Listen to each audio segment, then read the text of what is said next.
Well, there's no doubt that Daniel Suarez will be the centerpiece around Sunday's race, but when you think of road races, there's three letters that always come to mind: SVG. Shane Van Gisbergen is fighting for Rookie of the Year honors, but as I found out, he's fighting for more than just a checkered flag.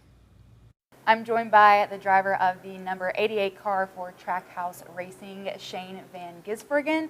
Shane, we are headed to Mexico, a little south of the border trip, and the first time NASCAR has been internationally in years. So how does it feel being able to be a part of a race series that hasn't happened in so long? It's certainly exciting. I've never been there either. So yeah, it's been a lot of new places the last few years for me. So looking forward to one more. Okay, you've never been there, but what have you heard about this track?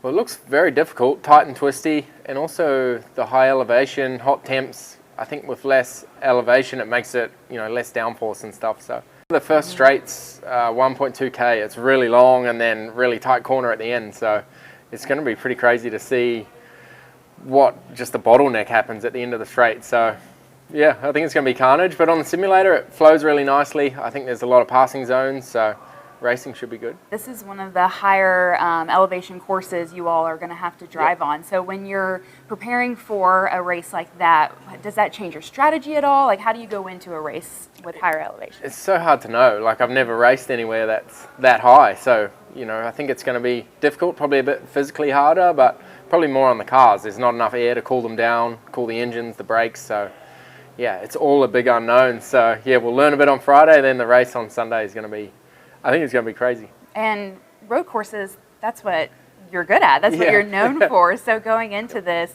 how much more excited are you or ready are you heading into an atmosphere that you are used to and very good at? Certainly a lot more comfortable. The next 4 out of 6 weeks of road courses basically. So that's going to help us, and that's our strength, So we're getting a lot better on the ovals, but it's going to be nice to have a break and turn right sometimes.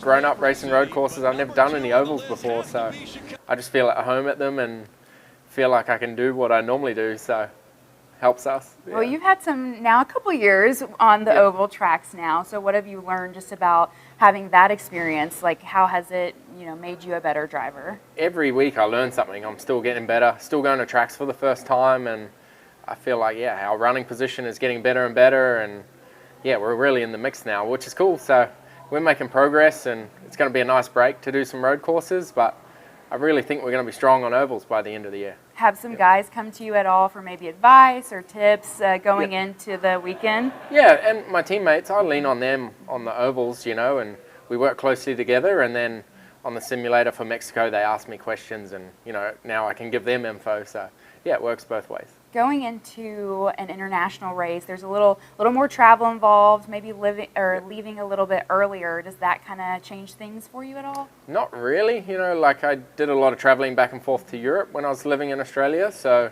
it's kind of normal for me, but it's amazing how many people didn't have passports here or hadn't left America before. It's pretty cool to see people are going to experience something for the first time. Well, you've only been living in America for about full-time for like a year and a half, yeah, maybe? That's right.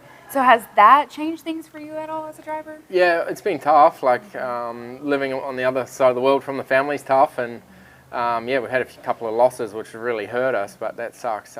So yeah, I wish I could get home more, but it's pretty hard when you race every week. You just don't have the time. So yeah, I miss home a lot, but it's cool to be here. So when you just think about you as a driver and you think about your time here at Trackhouse and you think about the future, what's in store for Shane Van Gisbergen?